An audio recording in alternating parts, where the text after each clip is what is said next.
In round 31 of Turkish Airlines EuroLeague, Partizan Mozzart battle lost against Real Madrid 76 to 88. Mr. Chus Mateo, head coach of Real Madrid, is with us. Mr. Mateo, congrats on tonight's victory. Thank you so much. Your impressions? It was a very tough game because we know that Partizan is trying to go into the playoffs.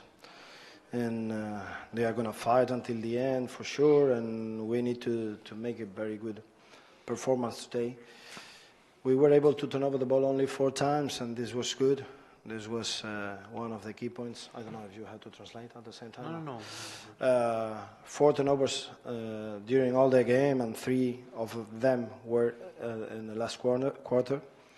And more or less we were consistent on the one-on-one and on the rebound. The problem that we know that is going to happen during the game is when their big guys start to score from outside, that this is something that they can use. And of course, for our big guys, for our fives, it's not easy to contain this kind of situations when the big guy pop. Anyway, we were consistent during all the game, and we could break the game with an amazing Mario. And one moment of the game was amazing how he scored. Anyway, all the team made a great job, all of them. Even Hugo Gonzalez, that only played 2 minutes, did a good job. I'm very happy because sometimes some of my players are playing more, sometimes less, but all of them used to be very unselfish for the team. Always their effort is good for the team, and the team is the most important thing, to stay together.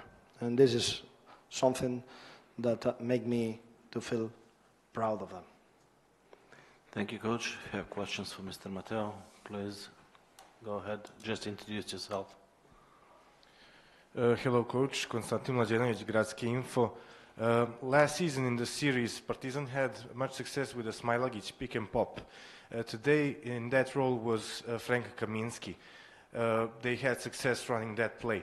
But did you somehow pick your poison between the Panther pick and roll and him going to finish all the way, and Kaminski limiting Panther in the first and second half, stopping him basically? Or did you let Panther do? Did you try to stop Panther but let Kaminski take his shots and live with the results? The problem is that sometimes you get a blanket. Is the name? Blanket, yeah, and blanket. You want to cover all the body, but sometimes you can free the feet. And if you cover your head, you let free the feet. And if you cover the feet, you let free the head. So you have to control and decide what is most important thing for us. And sometimes you can assume some threes from outside with the big guys. This is something that from the beginning we decide to do. Today, we decide to do like this, and we decide to assume one risk with the big guys shooting from outside. At the end of the game, they score four threes between Caboclo 1 and Kaminski 3. And this was a very important moment because we start to score, and maybe they could break the game if we don't score. But in this moment, we were scoring. We didn't change nothing. We keep believing that this is the way to finish the game, and it was good. Today, it was good. Maybe other day, it can go bad. Planning, sometimes the coaches have always, all the coaches got one plan, but sometimes the opponents are successful with the threes or something, and you get to change the plan. And today, it was good for us, and we could finish with the same plan until the end, and then we start to switch. Thank you. Thank you. I don't know if my answer was good for you. Yeah. Jelena, please go ahead. Good evening, Coach. Jelena Lazarevic, Southern Serbia. I was wondering, because you spoke about the flow of the game, what was the breaking point that you understood would be key for Real Madrid's win? My opinion was 4 turnovers. We were able to to turn over the ball only 4 times, and we were able to deliver 23 assistance. And this is very important for us, to share the ball without turnovering the ball. This is the way in which we are going to create good shots. If we share the ball and we are not turnovering, and we kick inside and from inside to outside, and we share the ball in order to look for the much better shot, we are going to get good percentages. And then in this case, it was like this. We were able to touch inside with a big guy, we touch inside with a short roll, and this was good to deliver good balls. And of course, all of them keep the concentration, and we turn over the ball only 4 times in the game is good. In this atmosphere, that is a very good atmosphere of basketball, and it's not easy to play. Did the atmosphere affect you in any way? Did the atmosphere affect you in any way tonight? The fans of Partizan are always very important for Partizan. At home, Partizan only 3 defeats till today. This is the 4th one, and they play very good at home. Their fans are amazing, how they push their players, how they encourage the team. It's amazing. This environment, this atmosphere is great. It's great how your country feel basketball and breathe basketball. Thank you. Thank you very much, Coach. Rajko, please take the microphone. Of course, I'll translate you. Evo, da pozdravim gospodina Mateja. Samo bih ga pitao ovako, kako je on vidio igru Partizana? Danas da li je očekivao bolju igru Partizana i da li je bilo teže protiv publike nego protiv same ekipe? I da li je ovo na neki način rutinska pobjeda Reala, obzirom da je iskoristio jedan trenutak, da tako kažem, 3 minuta. There's 3. It's not one question, there's 3. Okay, so Rajko has actually 3 questions. First was... Rajko, možete ponoviti, molim vas? Izgubio sam vas na trećem. Too much questions. Evo ovako, ajde, ti prevodim. Kako je vidio igru Partizana? How did you see the way how Partizan played tonight? A kako ocenjuje igru svoje ekipe? How you can evaluate the play of way how your team played? I da li je bilo teže igrati protiv publike nego protiv samih igrača? And was it easier to play against the team of Partizan than against the audience? In my opinion, today Partizan, of course, they are under pressure because they want to reach, they want to achieve the goal that they set at the beginning of the season. This is to go into the playoffs first, and as all the other teams, everybody wants to go to the playoffs and Final Four. Of course, this is a competition in which everybody wants to win. And today, maybe they play with more pressure than us. We are gonna play for the 1st or 2nd place. Now we are going to be 1st. Today we play without pressure. He understands, but he can't speak English, but he understands. Okay. The second thing is that the playoffs, I don't know what will happen in the playoffs. This competition is the toughest competition in the world, in my opinion, because playoffs is the toughest moment in a season in Europe. EuroLeague playoffs, for me, is so many different situations that you got to control: the health of the players, the mentality. If you are losing or you are winning during the playoff, you got to change your plan during the playoff. It's amazing, this moment of the playoffs, and of course everybody wants to play this playoff. I don't know what will happen in the playoff. I don't know. The competition can win everyone. And the last question was about... to compare, was it easier to play against Partizan than against the atmosphere? No, of course, it's not easy to play against Partizan because Partizan got very good players, got here, especially at home, and a great atmosphere, and they got one of the best coaches, if not the best coach in the world, that is Obradovic, and it's not easy to play against a team that for sure is one of the candidates to go to the playoffs. Still got options to go to the playoffs, and they can go. Thank you. Omer Zemovic. Good evening, Coach. Omer Zimovic, Reflector Magazine. Last one, sorry. How does it feel to be the coach of, well, probably the best squad in Europe? It feels like you have two elite players in every position. So, is it challenging enough for you? To be head coach in any team is not easy. It's not easy. Of course, we are living our dream to be head coach of a great team. In my case, of course, it's Real Madrid. Of course, it's the best. But anyway, all the coaches got to control too many things. All the coaches live for basketball. The passion for basketball in all the head coaches is amazing. It doesn't matter if it's Real Madrid or if it's another different team in the second division. It doesn't matter. The head coach always have his own problems.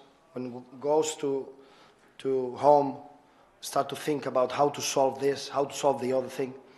In Real Madrid, I got some problems, but not the players. The players are so good that sometimes for me is not a problem.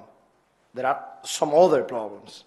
In other teams, probably there are not the same problems that in my team. But it's not easy to be head coach at this level. Of course, less because everybody's looking at you too many times, and you are sometimes guilty, sometimes you are a hero. But most of the time, the main role of this sport are the players. Is for the players. Main role is for them. I don't know if I answer your question. Thank you. And the last one, Pavle Knežević. Good evening, Coach. Pavle Knežević, 24/7. Congratulations on big win. Congratulations on the whole season, how your team plays, how your team looks, how your players behave, and everything. What I want to ask, to get back to the crowd, domestic crowd. When Real Madrid came here before, it was a big game because it was the biggest club. But now it's something special since last year. And we can safely say that Real Madrid is now maybe the biggest rival or one of the most hated team for Partizan fans. Do you feel that? And does that fact bring maybe special motivation for extra motivation for your players who are already motivated? No, but Partizan got a huge history of good basketball. Real Madrid got a huge history of good basketball. Last year, of course, when it was a special moment in the playoffs, of course, this is something that we can't forget. Nobody can forget. But I hope that with the time, we are going to think only in the future. Same like happened. I used to have this in my mind, always in my mind, is that the past is the past, and we are going to think in the future every time. So I wish Partizan and all their fans that they can enjoy basketball in EuroLeague first level. Maybe they can reach still the playoffs, and who knows what will happen in the future. Of course, this is basketball. This is a sport that everybody loves. The crowd loves this sport. We love this sport, and of course, sometimes we fight to get the goal. That is to get the victory. But this is something that is going to be in the past for sure. Thank you. Thank you, Coach. Wish you best of luck for the rest of the season. Thank you. Maybe we'll see you again. Good luck for Partizan too. Thank you. Bye-bye.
Friends, Mr. Željko Obradović, head coach of Partizan Mozzart Bet is with us. Coach, your post-game comment. Yes, congratulations to Real Madrid. They show one more time why they're right now the leader of EuroLeague. They play excellent basketball, and it's obvious that we lost the game in third quarter, especially last 2.5 minutes that they take the lead 14 points, and it was the biggest problem. Even though we didn't play also good in first half, that we was down only 2 points, but however, they deserve to win the game, and one more time congratulations to them for their victory.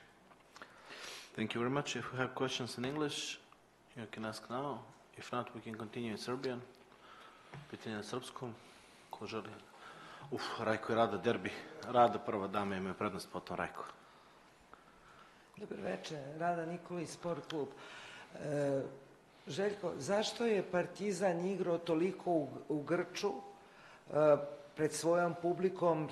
To su iskusni igrači, znali su da će biti krcata arena, ali bilo je previše Grča u odnosu na rivala koji se igrao. Da, pa arena je krcata stalno. Ali baš je krcata stalno i večeras je i verovatno treba se početi od toga da se još jednom zahvalimo našim divnim navijačima, fantastičnoj podršci, i oni to nisu radili samo večeras, oni to rade zadnje 2 godine, od kako smo se vratili u Euroligu. Da li smo igrali u Grču ili nismo igrali u Grču, sad je to pitanje, može i tako da se tumači i može da se kaže da je bilo u Grču, ako smo prvo poluvreme imali dosta prilika da i povedemo i da igramo sigurno bolje, nismo to ostvarili i mislim da smo velike prilike propustili u tom prvom povremenu da povedemo i da stabilizujemo igru, i to je sigurno tako. Bili smo u utakmici do ta zadnja 2 minuta, kao što sam rekao, u trećoj četvrtini. Tu su napravili ogromnu razliku u sve te neke greške koje su bile. I naravno, igrač koji je apsolutno dominirao večeras na utakmici, to je Mario Hezonja, da smo ostavili prostor da šutira, pripremali smo utakmicu na način i govorili da je on šuter i da ne sme nikad budu spuštene ruke pored njega. Međutim, on je igrač koji ima šuti sa 7, 8 i 9 metara i to je tako. Mislim da je Real ekipa koja dominira u Euroligi ove godine, zvanični su prvaci Evrope, ubedljivo su prvi, tako da ja ne mislim da ovaj poraz protiv Reala je nešto što je previše bolno za nas. Mi smo izgubili neke druge utakmice koje smo trebali da dobijamo, zahvaljujući našim greškama, a ovo je, ne mogu da kažem normalno, ali ostaje žal što nismo probali još više se borimo, i možda je istina to što vi kažete da su neki igrači igrali u Grču. Zašto je tako? Ja ne znam, da smo pre 2 dana igrali dobru utakmicu, da smo večeras također imali veliku želju i borbenost, ali ovog puta nije bilo dovoljno. Hvala. Rajko, izvolite. Željko, da li ovdje na ovoj utakmici odlučio suvi kvalitet vašeg protivnika, odnosno Reala, ili pojedinaca iz Reala? I da li je najveća zamjerka upravo taj deo igre od treće četvrtine kada su gosti napravili seriju od 16-0, što je praktično i rešilo utakmicu? Da, rekao sam već, oni imaju kvalitet i tu je, njima je falilo 3 igrača, ta španska, koji su toliko traga ostavili u Realu. Pričamo o Rudi Fernandezu, o Sergio Rodriguezu i o Ljulju. Znači ima fale 3 igrača, to se ne vidi ništa. Oni su fantastičan tim, oni imaju pokriveno sve, vođeni izvanredno sa klupe. Kvalitet individualno, neindividualno, imaju 2 centra koji su dominantna, koji menjaju odbranu. Ako smo mi u prvom povremenu igrali samo sa 2 asistencije, a imali smo rezultat pozitivan na kraju i taj zadnji napad koji smo odigrali, gde smo naravno pročitali šta će se odigrati odbrane, ali nismo bacili. Kevin je imao taj šut, lopta dobro išla, znači mogli smo i da povedemo. Ali pre toga su te neke situacije kad Hezonja ubacuje na sekundi pa do kraja iz auta 3 poena, praktično bez odbrane. Kad Hezonja dolazi iz kretnje, koji smo znali kako dolazi, također ubacuje 3 poena. Pričamo o prvom povremenu. A onda sve ovo sa spuštenim rukama i na njemu i na Jabuseleu iz kornera i tako dalje, ofanzivni skokovi iz drugog plana, igrači koji dolaze. Sve to kad se skupi, to je ogromno iskustvo koje ta ekipa ima i u krajnjoj liniji ogromno želje. Ja sam to već pričao pred utakmicu, da su oni tim koji je gladan i dalje, bez obzira što su prvaci Evrope, bez obzira što su prvi.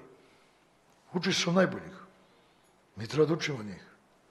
Ja i igrači treba da učimo od njih kako se igra i s kojom se željom igra. Ja neću da kažem da moj tim nije imao želju, ali očigledno moramo da imamo još veću. To je to.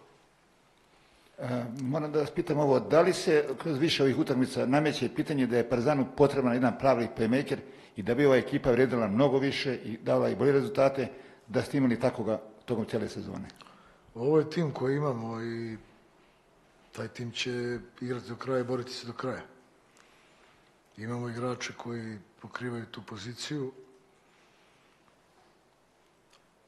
Kako će to izgleda do kraja, vidjet ćemo. U svakom slučaju, u ovom trenutku, naravno, kad se dogodi jedna utakmica kao što ovaka, prave se analize, ali kao što se pravila i prošla. Međutim, ništa se ne menja, nastavljamo da se borimo, imamo još 3 utakmice u Euroligi, a ispred nas imamo dosta važnih utakmica u ABA ligi, tako da moje poverenje u te igrače i dalje je ogromno i probat ćemo sve da uradimo da završimo sezonu na najbolji mogući način. Hvala. Konstantin, izvolite, potom Rado, ponovo. Dobro večer treneru, Konstantin Mlađenović, Gradske info. Trener Ćus Mateo je pre vaše konferencije napomenuo da je ključ za njega da Partizan svojom agresivnošću, vođen frenetičnom energijom sa tribina, zonskim presingom, guši protivnike i zapravo na neki način iznundi lopte i samim tim napade.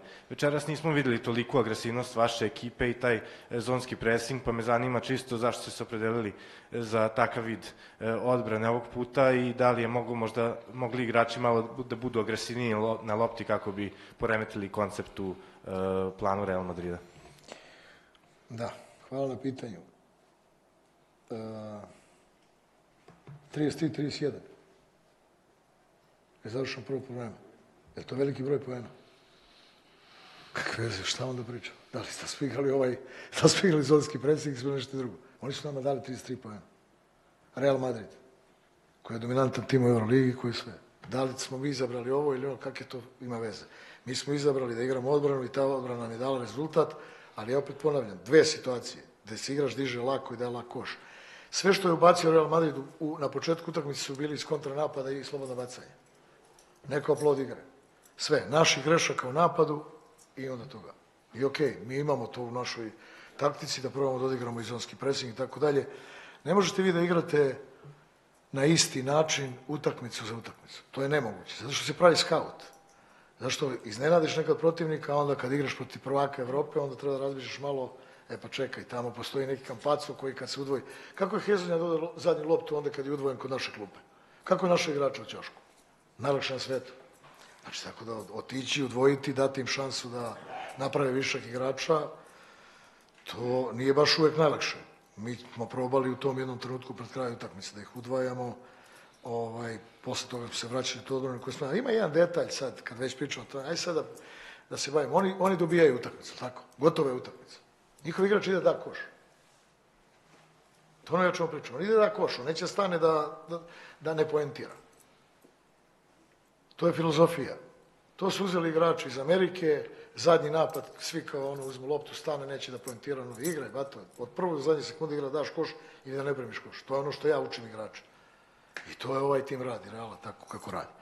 Sad, mi možemo da razgovaramo, ja znam veoma dobro šta vi pitate i to je smisleno pitanje, naravno, ali kad vam kažem da nismo izgubili ni u toj trećetini zbog toga što nismo. Ne, pokušavali smo da odigramo agresivno. Ono što je suština, kad pogledate kako Real reaguje u odbrani od kontranapada, uvek je normalan faul. Kako mi reagujemo? Mi ne napravimo faul kad treba, a onda kad smo u bonusu, onda napravimo najgluplji faul ispod koša protivničkog. Pokušavamo kada budemo agresivni, onda napravimo faul, 2 penala laka. Tako. To su stvari koje iskusni igrači ne rade. Treba možda i videti, prošle godine smo bili ubedljivo najmlađi tim u Euroligi.